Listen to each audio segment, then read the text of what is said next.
Today we are going to talk about the Introduction to Science Olympiad. So I assume if you're here today that you want to learn some more information about it. Before we get started, I do hear some muffling on the phone line, so if you could mute your phone to make it easier for everyone to hear the presentation. On the cell phone, there's just a little mute button that looks like a microphone with a little slash through it. If you're on a landline, *6, easy enough. But of course, if you have a question, you can unmute or press *6 at any time, and I'll be glad to answer your question to the best of my ability.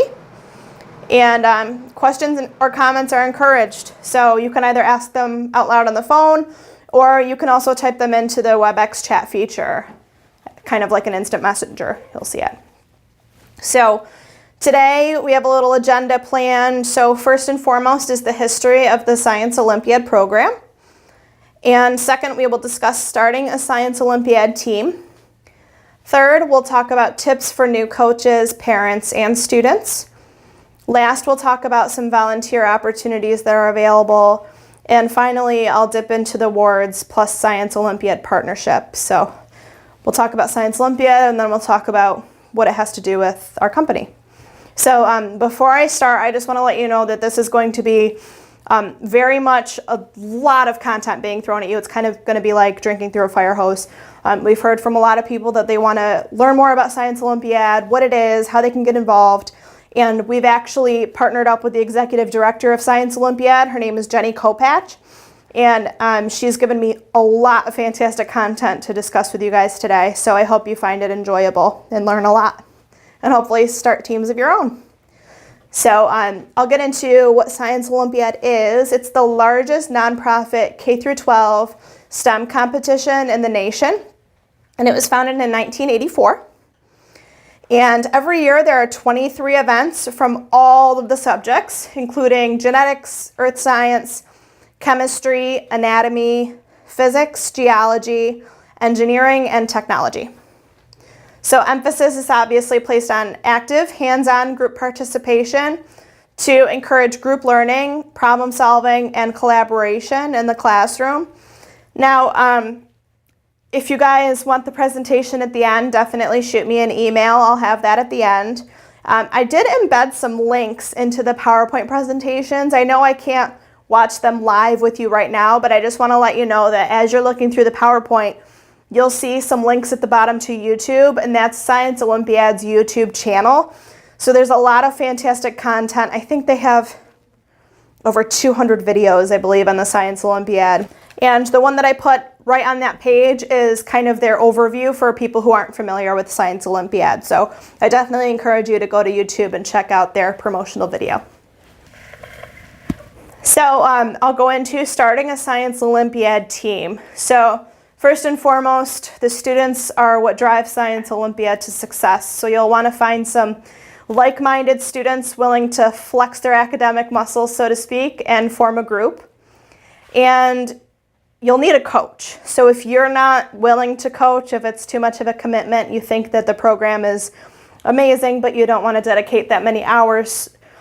For example, you can ask a science, math, tech, or computer teacher in your school to coach the team.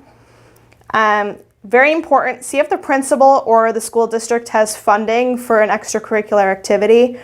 A lot of people start Science Olympiad teams and they're really excited, and then they need items to practice for competition and they don't have any money allocated towards the program. If you guys don't have any funding allocated, or it's too late to ask for that funding, I know you have to get in there nice and early and request funding before it's all gone.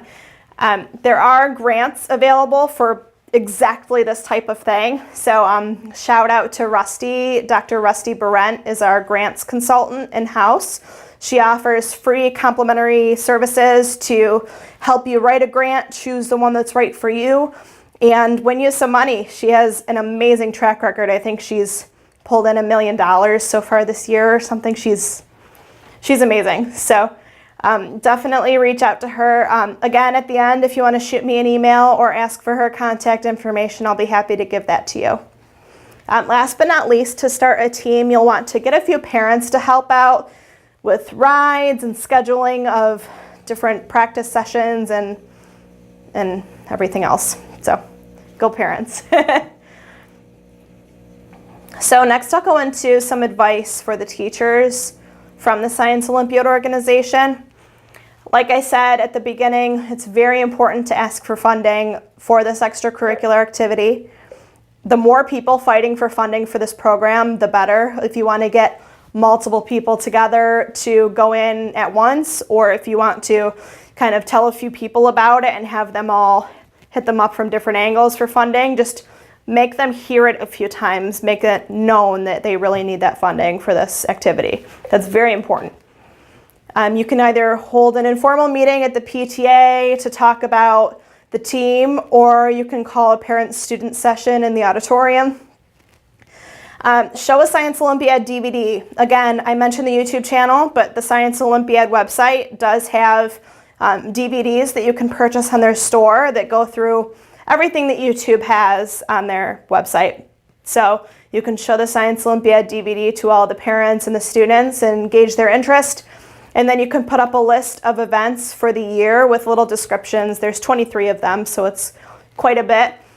But I'm sure the kids will see at least one event that they find interesting and have a sign-up sheet for people to gauge their interest. There's some students that sign up for 10, 12 events at once, so you don't need to have just one event per student. It kind of depends on how much time they have on their hands, how many interests they have at the time. Some may only do the coding events, some may do chemistry, forensics, physics. I mean, it just depends on the student. But you don't need to just sign up for one. You can sign up for as many as interest you. And definitely set up a practice schedule. Usually everyone starts with every other week. Usually in the school year, it's kind of hard to get everybody together, trying to get everything else situated for the school year, but assign your kids to the events and begin preparations. So a little bit more for the teachers here. Depending on your level of expectation from your team, plan accordingly to that. So if the students are kind of just hanging out after school, building some things and enjoying that, that's absolutely fantastic. If you want to go to competition, then that requires a lot more practice. So definitely just plan accordingly based on what your team's expectations are for that year. In the first year, I would recommend attending a regional tournament just to see what it's like, so that the kids can get their feet wet and get kind of a feel of the real competition, and they can also scope out the other teams and see, you know, what they're building, how advanced they are, get some ideas and meet them. It's a nice social, these competitions are like a giant party. So the kids really enjoy competitions. I've been to a few myself, and Nationals, for example, is held at a sponsoring university every year. So these middle and high school kids are running around college campuses, meeting everybody, and opening and closing ceremonies. They dress up like it's prom. I mean, it's quite the event. So definitely bring the kids to at least a regional tournament the first year just to see, you know, how they like it. And definitely plan to meet at least once a week leading up to the tournament if you do want to qualify. Schedule sessions in school as well as outside of school and the weekend to make sure that you have more than enough time. Definitely keep it like it's the kids' responsibility though. So you are going to facilitate the meetings because legally a guardian has to be there. But it's very important to remember, and a lot of people lose sight of this, it's very important to remember that this is all about the kids. The parents can't build one of these for their child and then bring it to competition. Unfortunately, it's happened, but this whole program, the whole mission is so that children can become friends and establish teamwork and communication and problem-solving skills and build a car by themselves and compete with it. And if it doesn't go as planned, they kind of tweak their design and get it to the point where they want to see it. So it's very important. Yes, you'll be a facilitator for these kids, but very important to let them be in control of this. There's another link on this slide that I want to tell you guys about. Again, I can't physically click on it and show you everything, but There's a link to the Science Olympiad website for teachers and coaches, and it's a giant culmination of a bunch of useful information. So there's safety guidelines, which is a big one. Any tournament that you attend, they have specific goggles that have to be worn that are certain standards. There's a coaching 101 guide, so everything that you would ever need to know about being a Science Olympiad coach, as well as keys to success. So that's a hot one that you'll want to read. I don't know if there's any students online, but I did put together some advice for the students. So if there are no students on, then the teachers can definitely keep this for your records and show it to the students when you guys create your teams. So if a student wants to start a Science Olympiad team, if it's their idea, they have a friend from another school and they have a Science Olympiad team, they say, hey, I want to do that, then they should go to their favorite science, math, computer, or tech teacher and ask them to start a Science Olympiad team. Second is obviously to recruit.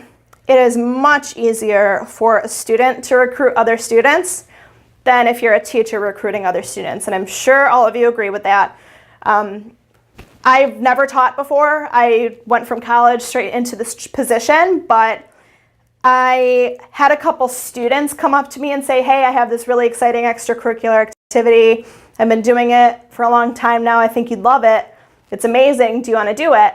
And I say, yeah, that sounds fantastic. But I've also had teachers say, hey, Sam, that sounds like you'd be really good at this. And I don't know, it sounds different in that perspective. You want to be where your friends are. And if a kid is recruiting another kid, there's a way better success rate than if the teacher is recruiting. So teachers, if you have one kid that's really excited about the program, then they're probably your best recruiting tool to get other kids involved. So the minimum that you can have on one team is 15 students. So that's how many that you'll need to have an official Science Olympiad team. And then you'll obviously, again, look through the 23 challenges that are offered to see if you want to do a portion of them or all 23. So it depends on your team. And last but not least, recruit a nice diverse group. So kids who can build from the industrial tech class. So ones that are good at research, ones that are good at chemistry. So make sure that it's a group of kids. Don't get the same kid. So the best teams that I've ever seen perform are extroverts, introverts. They're a giant mix of people. So the cool thing about that too is that they learn from each other. And that'll definitely resonate into the real world too. It'll give them the experience they need for their career someday. So now in your career, you need to learn how to get along with another type of person if you're a certain type of person. So they give this gives them kind of that skill set now so that they know how to do that in their careers. So I saw this one time at Nationals, I saw this really introverted kid, and he was fantastic at all the research events. And this girl came up to him, and she was obviously a bubbly, loud extrovert, and they actually hit it off. They kind of learned from each other, and then at the end of the weekend, they kind of, they meshed really well together because they were learning from one another. So definitely that is an option.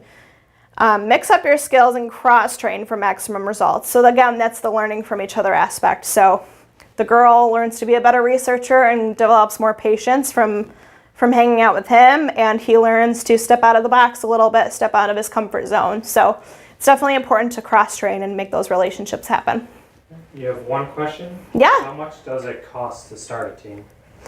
The question for everyone who is here, how much does it cost to start a team? So Science Olympiad doesn't actually have a registration fee. So it is free to start the team itself. You just register on the Science Olympiad website. There's links in the PowerPoint that if you want to email me later, I'll send that off to you.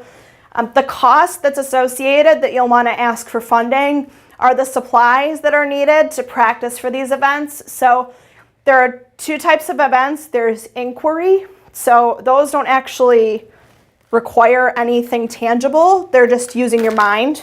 I keep breaking this hovercraft. It does not want to cooperate. So if you want to be a team that only concentrates on the inquiry events, then that's great. Then the cost is virtually free for you, and it would just be to travel, any traveling costs to go to the tournaments if you so choose. If you want to do more of the building events where you actually put things together, then that requires funding that you'll want to go to your people for. So, very good question. More advice for the students. So this is my favorite part of Science Olympiad. Do not forget about school spirit. Make your Science Olympiad team known. Get the principal to make an announcement before you go to competition. Get team t-shirts and wear them around school. Hang up signs, posters, you name it. Because at nationals, I know I keep referring to nationals, but it's the biggest party of the year. It's kind of like New Year's Eve on Times Square. It's that same level. So they have this, what's called the Parade of States, and all of the teams from each state line up and they pick a few representatives from each state, and they either have this giant flag from their state that they run out, and they're all in costumes and masks, and they have light up things on their head, and it's all about school spirit. They all have matching shirts, costumes, everything. And there are even some teams that go to nationals that actually have parades. The entire school has a parade for them before they leave for nationals. So school spirit is a giant, giant part of this. So make sure your school knows what you're doing and where you're about to go for nationals or regional, states, anything like that. The kids really need to keep an open mind and step outside of their comfort zone. So this whole thing is about exactly that. So just keep in mind the Science Olympiad mission and have fun. That's the biggest point for the students, and I've seen them. It's not hard for them to do that. This is not seen as just continuing school, like just, oh, it's not just another lesson. It's not another engineering class. It is way more than that. They're going to have a blast. So if any of you are parents, not just teachers, we have some advice from the Science Olympiad organization for you as well. So if your child's school does not have a Science Olympiad team, as a parent, you could be a great cheerleader to get that going. So the first thing that Science Olympiad recommends is get with other teachers that are friends with your kids and, other parents, not teachers. So get the parents together, tell them about it. And if you have multiple parents who are into it, then you can go to the principal, and definitely that's another part to fight for the funding as well. So if you have multiple people go in and ask for funding, then that's stronger than one. So while it's best to have the support, backing, and organizational skill of the school behind the team, it's definitely possible for the parents to become coaches as well. You don't need to have the coach as a part of the school. So most teams have several parent coaches. So for example, last year I met a coach. He only coached the engineering events for the school because he was a former engineer and he was technically retired, but he didn't want to completely leave the field yet. So this was a great way to get some volunteer experience and hang out with his kids more and still do what he loves. So it's a great option for volunteers as well. So Science Olympiad wouldn't exist without volunteers. It is an entire non-for-profit, volunteer-based program. So the volunteers write the content for all 23 events. They run the tournaments, regionals, states, and nationals. And they perform professional development for all of the participants. For example, there is a giant summer institute. It's called the Science Olympiad Summer Institute in Phoenix, Arizona every year. That's completely run by volunteers. All of the coaches, all of the directors, everybody's a volunteer. And they bring in new coaches. It's kind of for people who are brand new to Science Olympiad. So kind of show them all the materials and have them build some things so that it's easier for them to translate the information to the student afterwards. So events like that is where they really need volunteers. Science Olympiad's currently looking for volunteers, and I have a list. It is regional, state, or national tournament volunteers. So you would actually travel to the tournament of your choice. They're looking for state volunteers, so organization on the state level. Team mentors, corporate mentors, or employee volunteers. Event supervisor volunteers, so that's not on the tournament level, that's on the event level. So you'll go to a tournament and then you'll choose what events that you want to volunteer for. And last but not least, they are always looking for student volunteers. And I have included yet another link for you when you ask for the PowerPoint at the end. And that is a link to how to register to be a volunteer for Science Olympiad. So now I can talk to you about why I'm even talking about this right now. So what does WARDS have to do with Science Olympiad? WARDS is the official licensed supplier of kits to practice for regionals, states, and nationals. So we provide all of the materials that you would need to practice for these events. Not the inquiry events, like I said, that there's two totally different buckets. The inquiry events only need this, your mind. So we provide all of the equipment to build on the tangible events.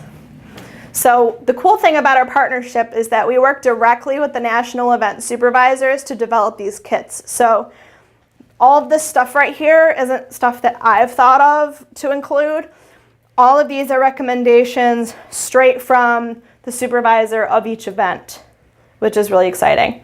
So these people hand select all of the components, they write the instructions for each kit, and they create build templates. So for example, this mousetrap vehicle here. This was built from a template that was recommended by the event supervisor for nationals. So we provide kits, like I said, for the physical science and chemistry bucket of events, as well as the tech and engineering bucket.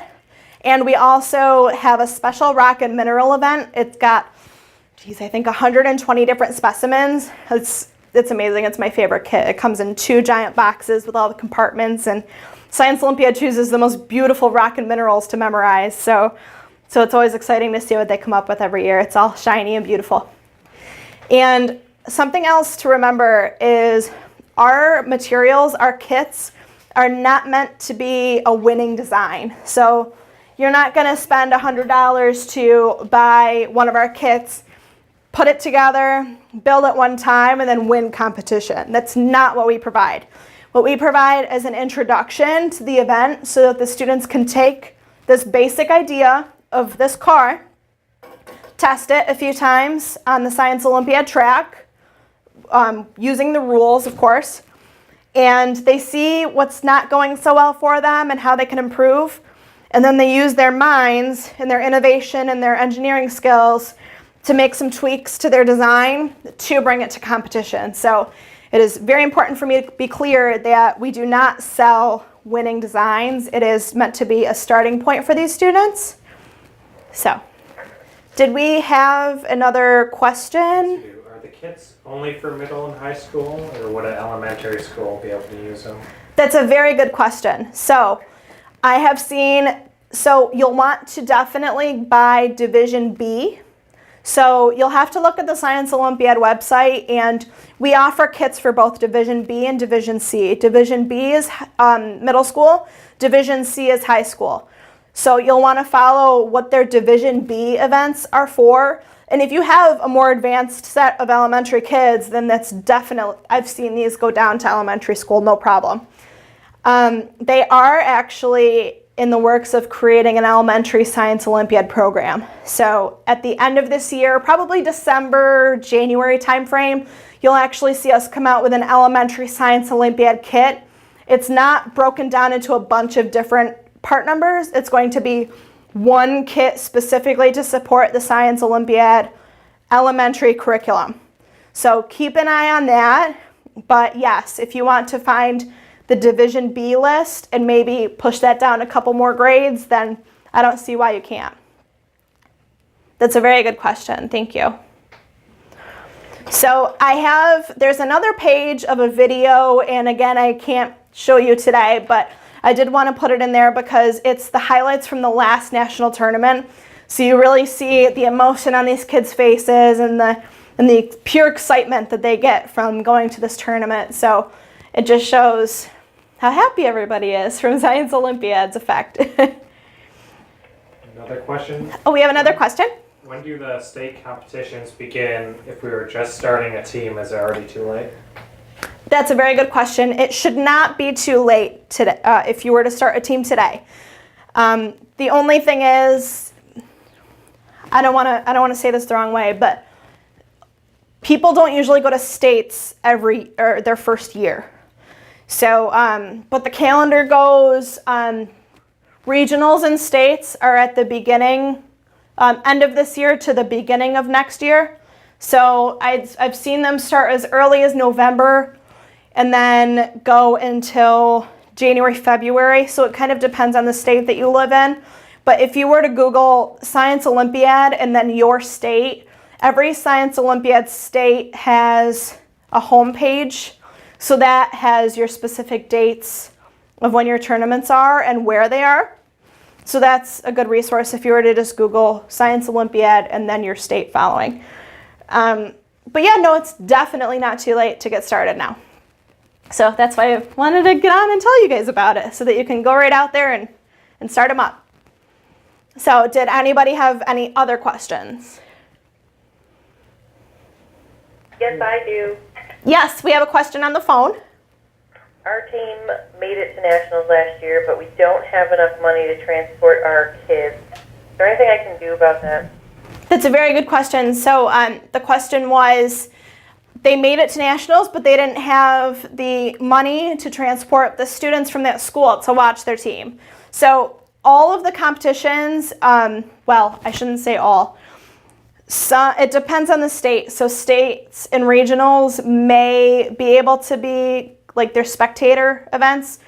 So nationals always is. You can go and watch the award ceremony and watch your team win whatever place they take home.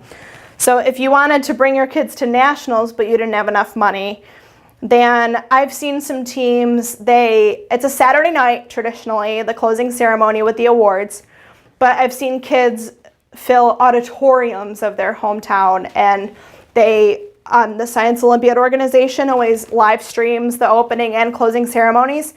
So I've seen kids get the entire school together in the auditorium and they put up the projector and they live stream the closing ceremony. So they did that in California last year. So we had a national tournament winner in California, and the entire school was in the auditorium watching the awards, live streaming it. So there is a live stream every single year of the opening parade of states that I mentioned before, as well as the closing ceremony. That's a very good question. Thank you. Thank you so much. You're welcome. Any other questions? I went through the chat. I have an idea for an event. Who do I tell about it? Okay, the question is, I have an idea for an event, who should I tell? So that's super exciting. They do circulate events every year. So there's mostly repeating events. They just change the rules a little bit because the middle school kids might move up to high school and they want to stay in the same type of thing. So they change them all a little bit, but new events come through as trials for the first year. So last year, Hovercraft, which is right here, this is my sample Hovercraft. Hovercraft was a trial event last year. So all new events start as trials, and they do the trial at regional, states, and nationals. And if it's a successful event and the kids like it and not many problems happen with it, then they make it into an official event. So if you have an idea for an event that they've never seen before, never tried before, then I would definitely you can reach out to me, send it to me, and I can shoot it over to the executive director if you want. That's a good plan. If you have any other questions, then my email address is on the PowerPoint presentation. It's Samantha_Bonelli@vwr.com. And of course, I said this many times already, but if you want a copy of this presentation for the content and all of the links that I embedded in there, then email our Plus Us team at sciencehelp@vwr.com, and we'll shoot one of those over to you. And last but not least, this last slide that I have are all of our product numbers for the 2017-2018 season. So we have all of our, there's one missing on that list that we're still working on for the optics kit.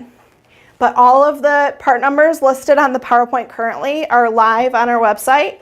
They are not in stock yet, but we're taking pre-orders so that you can get in line before everybody else. So definitely check us out, and good luck to everybody who's going to start a team. It's so exciting. Do we have any other questions? None over here. No? Any questions on the phone? All right, well, thank you so much, everybody, for joining. I hope this kind of motivates everybody to get out there and start a Science Olympiad team, and I promise you won't regret it. It's the most fun any of us have had in years. I can't speak for everybody, but I can speak for myself. It's quite an amazing thing.